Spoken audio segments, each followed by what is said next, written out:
अच्छा, लेकिन यहाँ पर श्याम जी एक सवाल जो जिस तरीके से त्रिपाठी जी ने कहा कि अमेरिका ने एक खौफ तो पैदा कर दिया है ये कह करके कि हम दी एंड चाहते हैं, जिस तरीके से डोनाल्ड ट्रंप को लिया जाता है, जिस तरीके की उनकी इमेज है, क्या आपको भी लगता है कि वाकई डोनाल्ड ट्रंप ने ये बयान देके दुनिया में एक सनसनी फैला दी है?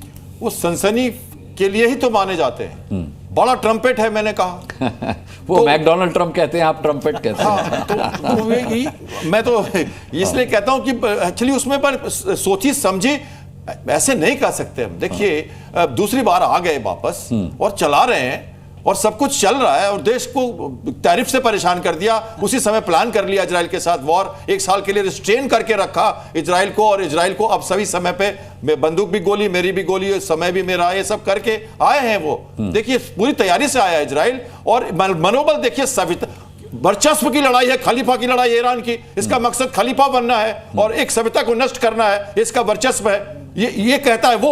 और विश्व को क्या मैसेज दे रहा है? ये मैसेज कोई मानेगा नहीं उसका। लेकिन ज्यूज क्या कह रहे हैं कि ये इस्लाम बॉम्ब गलत हाथों में जा रहा है, ये इससे विश्व को खतरा है, हम इसलिए इनको मार रहे हैं। तो पर्पस ऐसा बनाया है दोनों ने कि आप ही समझिए दुनिया किधर अलाइन होगी और क्यों नहीं होगी। सब समझते हैं, मैंने कहा ना मिडिल ईस्ट प्रोग्रेसिव है, इसलिए अमेरिका की बातें जो कर रहे हैं वो, और बहुत ही सावधानी से रख रहे हैं अपने आप को। G7 से गिमिक के हिसाब से चले आए उठ के, just to create a pressure, और कुछ नहीं था ये। क्रिएट प्रेशर करके भाग गए और आके सीधा सिचुएशन रूम में चले गए। 3 दिन से जा रहे हैं और कह रहे हैं सबको कि मैंने अधिकार दे दिया है, लेकिन सेना मुझे रोक रही है। एक्चुअली वही बात है, बात तो वही है। B2 बॉम्बर नहीं चाहिए। कैसे अटैक करोगे आप? वो हट जाएगा पूरा का पूरा, रेडिएशन हो जाएगी, और उसके बाद उसके अंदर बॉम्ब भी है, वो हो सकते हैं डिस्ट्रीब्यूट, आपके लिए मुश्किल हो जाए। फिजिकल निकालना है, सबको क्लियर करना है, तो क्लींजिंग चाहिए। रिजिम चेंज का मतलब क्या? Cleansing of Iran once for all, ये बात आ रही है निकल के। इसीलिए जितने भी तरह के बयान हो, वो पहलवी की पहल हो, या इजराइल का खतरनाक मोटिव हो, या हिजबुल्लाह का बैकआउट करना हो, मिडिल ईस्ट को शांत रखना हो, चुपचाप बैठे हैं और अमेरिका लगातार मनोबल छोड़े जा रहा है। और एक तो और बात कह दूं, वो पारसियों की याद दिला रहे हैं उनको, कह रहे हैं कि आप जोरास्ट्रियन पुराने पारसी हो, अपनी सभ्यता में वापस आओ, इस ईरान को छोड़ो। ये कह रहे हैं ना नेतन्याहू। कई तरह की बातें सुनना भी तो चाहिए। इतने खतरनाक मूड में रहते हुए जो राइजिंग लॉयन है, ये कई बातें भी तो करता रहता है जो बहुत डीप जाती है। कई तरह की बातें कर रहे हैं लोग, प्रॉपर प्लानिंग चल रही है, और मेरे ख्याल से यही कहा जा रहा है कि किसी तरह से स्टैंड बाय मोड में रह के चाहता है अमेरिका कि ये सुलझ जाए मामला। मार पड़ेगी दोनों को सहना पड़ेगा, ये बेस्ट कंप्रोमाइज है। और इजराइल की जनता 75-80 साल से इसके लिए प्रिपेयर्ड है, कंस्क्रिप्शन है, हर एक सैनिक है। ईरान में ऐसा नहीं है। तो मतलब जेके त्रिपाठी जी, मैं संजय जी आपके पास आऊंगा, अभी मैं यूएस राठौर जी का रिएक्शन लूंगा, लेकिन त्रिपाठी जी इसका मतलब ये हुआ कि शायद दुनिया ट्रंप के दी एंड को समझ नहीं पाई। उसका मतलब ईरान के दी एंड से नहीं था, उसका मतलब युद्ध के दी एंड से भी हो सकता है। चलिए यूएस राठौर जी, बहुत अहम सवाल भारत को लेकर के, भारत की भूमिका को लेकर के कई सवाल पूछे जाते हैं कि भाई जिस तरीके से मोदी जी फिलिस्तीन में सम्मानित होते हैं कि हम फिलिस्तीन के साथ भी हैं, हम ईरान के साथ भी, हम इजराइल के साथ भी हैं, जब ये युद्ध निर्णायक मोड़ में आएगा तो भारत की भूमिका को आप कैसे देखते हैं? भारत की भूमिका बड़ी कठिन है, क्योंकि हम दोनों तरफ से अच्छे बन के रहना चाहते हैं जी। हम ईरान को भी नाराज नहीं करना चाहते, हमारे इंटरेस्ट हैं ईरान के साथ, और हम इजराइल को भी नाराज नहीं करना चाहते, हम अमेरिका को भी नाराज नहीं करना चाहते। भारत के अंदर एक बहुत बड़ी लॉबी है जो चाहती है कि भारत की सरकार इजराइल की मुखालफत करे, अमेरिका के खिलाफ जाए और ईरान का समर्थन करे। तो ये हमारे लिए एक डिप्लोमेटिक बहुत ही टाइट रोप वॉकिंग है जो हम कर रहे हैं। तो हम कहीं पर एससीओ में एंडोर्स नहीं करते, कहीं पर हम इस तरीके से दूर रहना चाहते हैं, और वाकई ये जीती हुई मक्खी निगलने वाली बात है। और किसी तरीके से भारत के जो फॉरेन ऑफिस है अपना पक्ष रखता है, ना तो वो इजराइल को खुल के कंडेम करना चाहता है, ना खुल करके ईरान के साथ खड़ा दिखना चाहता है। तो जिस तरीके से ये सारा घटनाक्रम आगे बढ़ेगा उसी तरीके से भारत भी अपना स्टैंड और पक्ष रखता जाएगा। लेकिन ये बड़ी मुश्किल एक्सरसाइज और कवायद हमारे लिए वाकई है।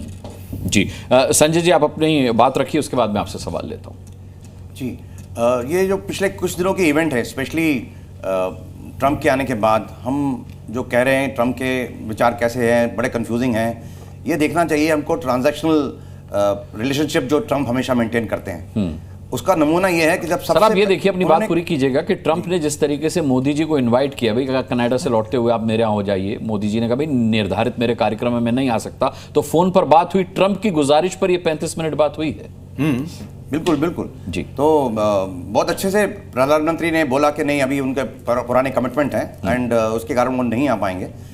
वो बात बिल्कुल सही पड़ी, बिकॉज वो once again it's part of transactional relationship that he wants to maintain, जो उन्होंने पॉसिबली अपने कॉर्पोरेट वर्ड से या फिर अपने बिजनेस वर्ड से सीखी और उसको इम्प्लीमेंट करने की कोशिश कर रहे हैं, जियोपॉलिटिक्स में, डिप्लोमेसी में और ऑल्सो मिलिट्री में।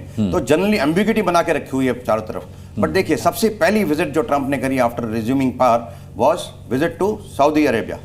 वहाँ जाके जो उन्होंने बड़ी भारी डील करी, बिलियंस ऑफ डॉलर्स, उसके बाद कतार के साथ, तो उन्होंने इंश्योर कर लिया कि ये लोग ईरान से दूर रहेंगे हमेशा फॉर नेक्स्ट फ्यू ईयर्स। तो उन्होंने इसीलिए ईरान के साथ आज कोई नहीं खड़ा है। जो ये दो मेजर कंट्रीज हैं उनसे अलग हो गए और कोई उनके क्लियरली उनको संदेश नहीं दे पा रहा है। ऐसे ही उन्होंने ट्रांजेक्शनल डील करी रशिया के साथ, शुरू में ही बोल दिया कि मैं विद इन एक दिन के अंदर या कुछ घंटों के अंदर मैं कर दूंगा लड़ाई यूक्रेन के साथ खत्म।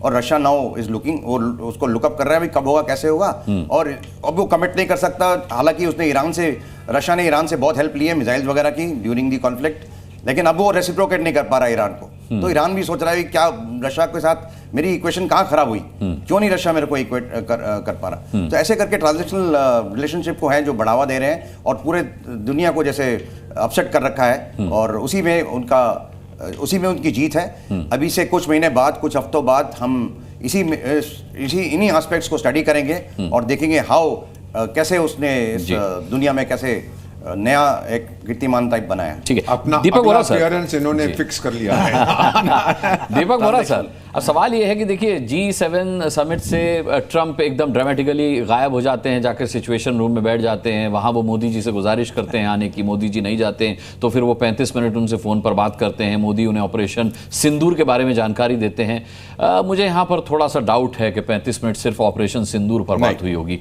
ईरान और इजराइल युद्ध पर भी बात हुई होगी जो कि सामने नहीं आई है। आपको नहीं लगता कि ट्रंप ने इसमें भारत की भूमिका को लेकर के भी चर्चा की होगी? सर मैं आपको बता देता हूं, क्योंकि मैंने कई बार ऐसे कॉन्वर्सेशंस देखे हैं, जब मैं राजदूत था between heads of state, heads of government, ambassador Tripathi भी जानते हैं।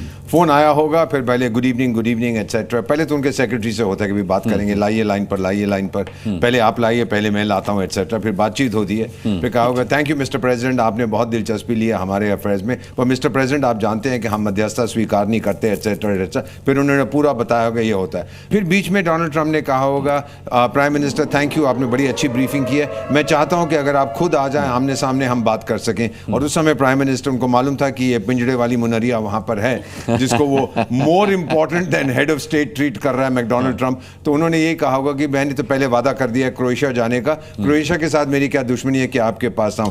ट्रंप मेरा ख्याल थोड़ा घबरा गया होगा कि आज से 10 साल पहले तो अगर किसी को फोन करते वो कहता सर मैं उल्टे पैर क्या होता, जो भी मैं अभी दौड़ा आता हूं आपके पास, लेकिन पीएम साहब बोले। और फिर उन्होंने एक चीज और कही पीएम ने कि उम्मीद करता हूं कि क्वाड समिट के लिए आप भारत आएंगे। हाँ, I am looking forward to coming to India. बात वहीं पर खत्म। और सब मास्टर स्ट्रोक हमारे विदेश सचिव ने रीड आउट उसका पूरा दुनिया की मीडिया को दे दिया। ये मालूम नहीं कि ट्रंप बाद में क्या करे, अरे मोदी ने मुझे फोन किया, मेरे पैर पकड़ने लगा, मैंने कहा